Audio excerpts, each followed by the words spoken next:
I think boundaries is the key, like with any relationship, men, females, whatever. This is something that's often you don't see in a lot of modern relationships. A lot of modern relationships are pretty chaotic and pretty unhealthy. Um, Yeah.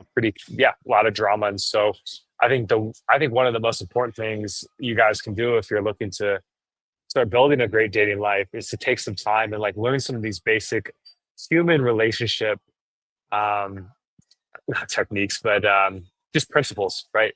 Because this is really going to help when you do meet a girl and you have this psychological background. Because there's plenty of things that my current girlfriend, not plenty, but a few I've had to like, she like set strong boundaries, and that took me many years to do because I used to not be able to do that. It's it's still uncomfortable sometimes to have to tell somebody no or tell somebody this isn't something I'm okay with. So having taken some time and learned those skills on the back end, now that I'm in a relationship, it's actually quite easy and it's quite simple to just be like, hey, babe, like I don't like this, and I'm not worried about her leaving me. I'm not worried about her. I don't obviously don't want her to, but I'm okay saying, hey, you can walk away if this isn't comfortable for you. But I won't be in a relationship with somebody that behaves this way. And then I invite the other person. I invited her too. Hey, if there's anything that pisses you off about me, like I want you to let me know because I want to grow and learn and become better too. So for guys to sum that little point up here, I think for guys that are starting wanting to build a great dating life, take some time and learn some of the basic psychological foundational pieces of relationships in general, and that's going to take you a long way. And then when you do have your friends that are women, take that as an opportunity to learn too. So. Yeah, and one thing you'll get out of this, guys, I know a lot of people, again, going back to kind of where I started off in the RP days, there is that mindset, don't be friends with women. But guess what, guys? 50% of the human population, roughly, so, it varies in different areas, is they are girls, they are female, and you're not going to get away from it. We're not going to go back in time. Mhm. We're not going to pop in the DeLorean, hit 88 miles an hour, and go back to where they're barefoot and pregnant in the kitchen. It's not going to happen. Never, at least not in our lifetime. So sometimes you Nope. have to cut the bullshit and start living in reality on reality's terms. That is something I learned in the RP, which is funny because ironically, a lot of times they don't do that. But you're going to have important female relationships in your life. So for a good example is last time I went home, both my brothers have long-term girlfriends now.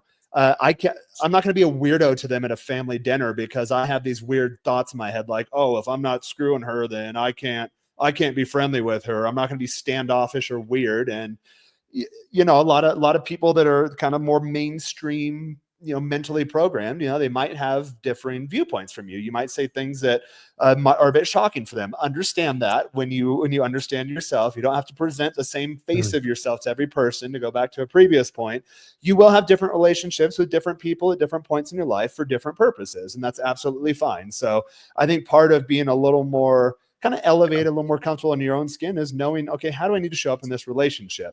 So when I'm sitting across from some of my family's, new girlfriends at the dinner table, that's not the place for me to try to dominate them in a debate politically. That's not the purpose of that interaction. It's not to, heaven forbid, guys. I've never crossed this line ever. And if you have friends that do this, or if you do this, then you need to take a major reassessment. But I'm not going to make a pass at them. I'm not going to do anything inappropriate. Really, my purpose in that interaction is twofold, and she has the same purpose too, is that she needs to reflect well upon me because my brothers will listen to my opinion, and also I need to reflect well upon her because, especially in the case, when the relationships evolve and they're living together, or I'm getting older, my siblings are getting older, to where when they're in a long-term relationship, there is a good possibility that she could be my sister-in-law someday.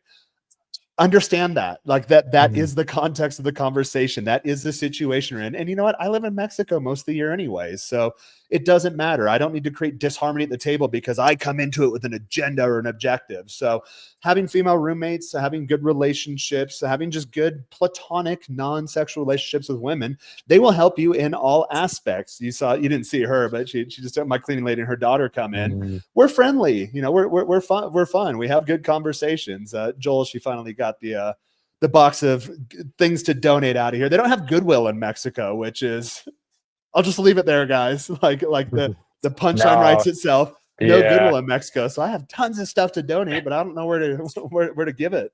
And they also don't have homelessness Mm. as an epidemic in Mexico. So I can't just give it to a bum on the street because they don't have bums on the Yeah. streets. They take care of their own. Yeah. There's actually one. There's actually one that lives right near our house, and he Yeah. I smells saw him the other day. terrible. Like I have, I well, it's like I don't. I They get it. This could be it's a whole debate, but like when I see him, I they walk around because Jesus Christ, man. they Like, usually get rid of them, or like I think I've seen like 4 homeless people in the neighborhood in the 4 years I've lived here. 2 of them have been Americans. One of them was a crazy chick from Denver who like stabbed a Mexican cop in the mm, park, and we don't know what happened to her, but she's not here anymore. And then another guy, he was there jeez. for like 2 days, and they got rid of him too, Ugh. which as they should, as they should. Yeah. Yep. Yeah. And that's the thing. There's like only three, so yeah. Yeah, Yeah. I agree with you, man. And I think it's a great topic. I think it's great to think about, reflect on, and just you know all these topics. Like that's why we created this podcast and wanted to start it up again because we want to talk about some of these deeper topics that have more ties to like relational dynamics, or just like hmm, regurgitated sound bites that someone read from a book. Like this is actual real life experience. This is actually practical stuff that is going to have allow you to have happy, healthy relationships. If you want to have relationships where the woman's in fear of you and you know she's walking on eggshells, but you have control and you feel like the man, like that's fine. Like there's tons of content creators out there that can help you with that. But if you're that's a looking for toxic the relationship, modern though. day, exactly. If you want that kind, Yeah. and some guys will want like crave that because they come Yeah. from so much trauma. If you And want like and Joel, the thing is not that even it works. That's what a lot of guys learn, especially when they come through BP, RP, or yeah, any of the capsule type philosophies. You'll learn very yeah, quickly that manipulation tactics work. The any of these like dark triad traits, it works. It's extremely powerful. But what you'll notice immediately that they work. Um, but also what you'll notice very quickly is it works with the wrong type of women. Like you're like, oh, okay, yeah, like I'm good with women exactly. now, but you're either hooking up with broken women or you're breaking women that were already on the point of breaking and just leaving a trail of bloodshed and bodies and but literally leaving a trail of bodies behind you. You don't want to do that because Yeah. eventually what'll happen, you're like, okay, I'm good with women, but then you realize like I want a relationship or relationships. It depends on your dating model, and we cover that if you work with us.